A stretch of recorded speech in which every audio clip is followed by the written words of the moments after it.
Having a dog in your life is one of life's greatest joys. A dog can bring you so much love and companionship, but what breed should you get? Is a Pomeranian a good first dog?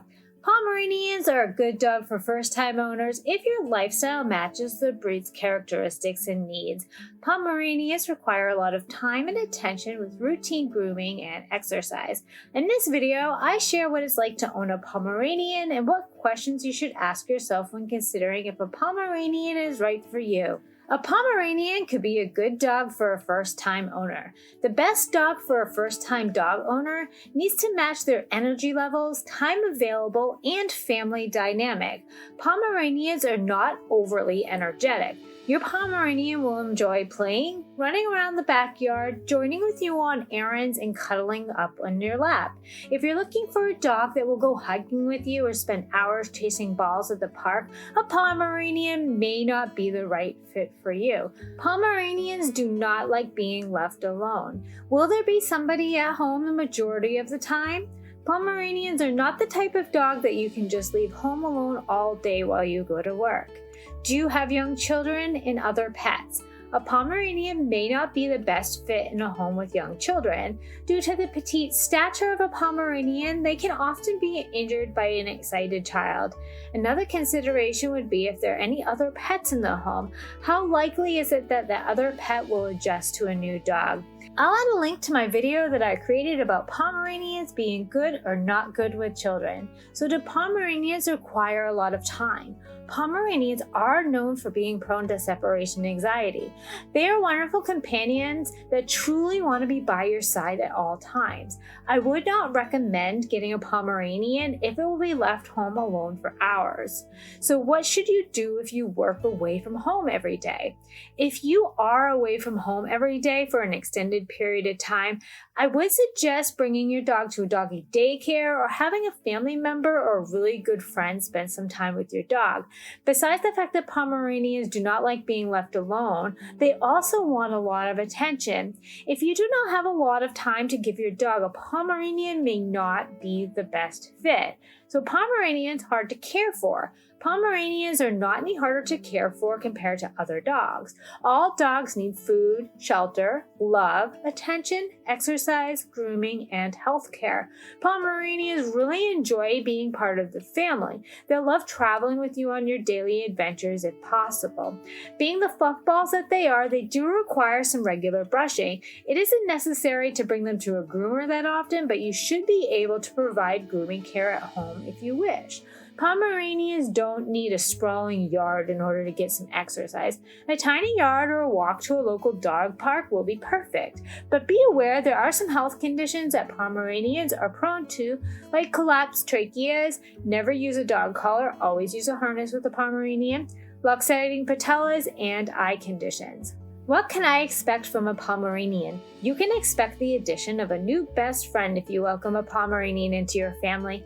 A Pomeranian is always anxious to greet you at the door cheerfully with an excited bark or many. Although they may be small, these fluffy dogs are up to the job as watchdogs. They will alert you of any perceived danger and are always on the job. Your Pomeranian will enjoy a few breaks in the day to go outside and run around and play. If you happen to leave the house to run some errands, your Pomeranian is sure to enjoy that adventure with you. After a long day of following you around the house, all they want to do is snuggle up next to you and get some love and rest. So how do you know if you are ready for a dog?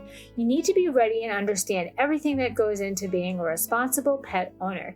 Getting a dog is a lifetime commitment, with your dog relying solely on you for all of its care. Consider the time, physical, mental, and financial commitment that being a dog owner requires. Here are my tips for first-time dog owners. Do your research, prepare your home for your new dog, make a training plan, find a veterinarian, look for a support system, prepare for setbacks, and know the costs involved with dog ownership. So you need to do your research. There is a lot you need to consider when you're thinking about getting your first dog.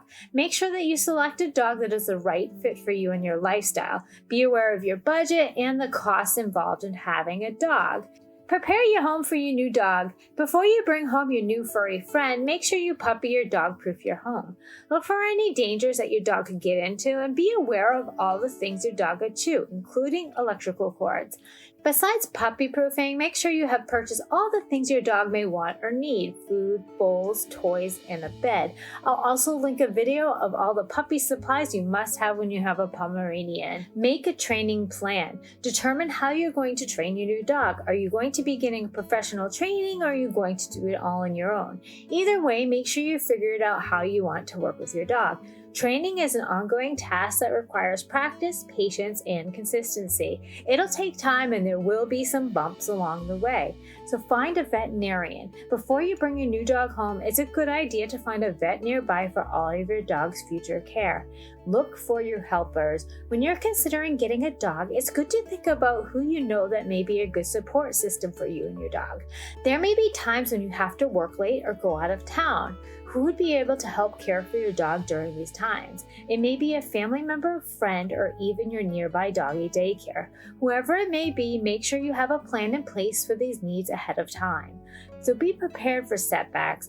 Be prepared for setbacks, especially if you're getting a puppy. It takes time for a dog to be fully trained and adjusted to its new home. Over time, you'll both grow and move past the challenges of the early stages, but be patient and provide lots of love and guidance for your dog.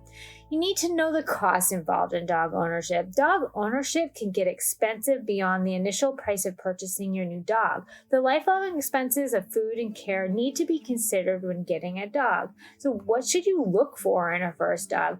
Some people say having a dog is like having a child that never grows up. It's very true in some ways. Your dogs will always require care, love, and attention. The decision to get a dog will change your daily routine and life for the entirety of the dog's life. What you get in return, though, is priceless companionship and unconditional love. Consider personality and qualities of a dog or breed over size and its appearance. Consider the amount of time you have. Evaluate your yard space. Do you have children in your home? How to choose the right dog. The AKC has a fun breed selector quiz that may help you narrow down the right breed for your lifestyle, but take the quiz results with a grain of salt. For me, it came up with a German Shorthair Pointer, which would actually have way too much energy for us. The IAMS dog breed selector had better results and offered other close match options. I'll link both of these quizzes down below in the description. So what breed characteristics should you look for? Some of the characteristics to consider when looking for a dog are adapting well to apartment living if that applies to you, gets along well with children and others, amount of shedding, grooming requirements, gets along with other dogs and animals, does the dog drool a lot, does the dog require a lot of exercise, is the breed prone to separation anxiety? Is the dog breed easy to train? Does the dog have high energy levels? Is the dog friendly towards strangers? And is the dog breed prone to health problems? So what characteristics should you avoid when looking for your dog? Depending on your lifestyle, the following characteristics should be avoided in a first dog. Dog breeds that are aggressive, dog breeds that are highly sensitive, dog breeds with a strong independence, dog breeds that are difficult to train, a breed that requires more space and exercise than you can provide, breeds that aren't good with children and other animals, overly vocal dogs, and dogs with too much energy. Dog breeds for first-time owners. It's hard to make a list of dog breeds that are good for first-time owners because each owner is unique and has their own lifestyle and preferences. Keep that in mind when considering a new dog. The following dog breeds, though, tend to be better choices for first-time owners: the Cavalier King Charles Spaniel, Boxer, English Springer Spaniel, Papillon, Labrador Retriever, and Golden Retriever. There are some dog breeds to avoid, though, as a first-time owner. The following dog breeds may not be best suited for a first-time owner: the American Pit Bull Terrier, Airedale Terrier, Bull Mastiff, French Bulldog, Siberian Husky, St. Bernard, German Shepherd, Australian Cattle Dog, Dalmatian, Weimaraner, Rottweiler, Alaskan Malamute, Charney Shar-Pei, Chow Chow, Akita, and Greyhound. So deciding to get a dog for this first time is a big decision, but it's also super exciting. Make sure you really evaluate your lifestyle and expectations of life with your new dog before making that choice. Doing your research on many different dog breeds, speaking to owners, and spending time with some dogs are great ways to ensure that you select the best dog for your family. A Pomeranian may be a wonderful fit for you like they are for us. Some of the reasons why Pomeranians have fit so nicely into our family are time. We almost always have someone at home with our dogs or bring them with us. Our yard space. We have the typical suburban yard that's fenced in with plenty of space for our dogs to run. Love and dedication. We're a bit obsessed with our dogs to the point that we could be considered a little crazy Pom family. And our kids and pets. Our kids were just old enough when we got our first Pomeranian that they didn't cause any harm. And our cats were also well adjusted to living with dogs. In our support system, we do have a wonderful local daycare and boarding location if needed. And we also have a couple of family members nearby who can help care for our pets when needed. If you enjoyed this video, you may enjoy my video on 15 reasons why you should never get a Pomeranian. Thank you so much for watching, and don't forget to hug your Pom today.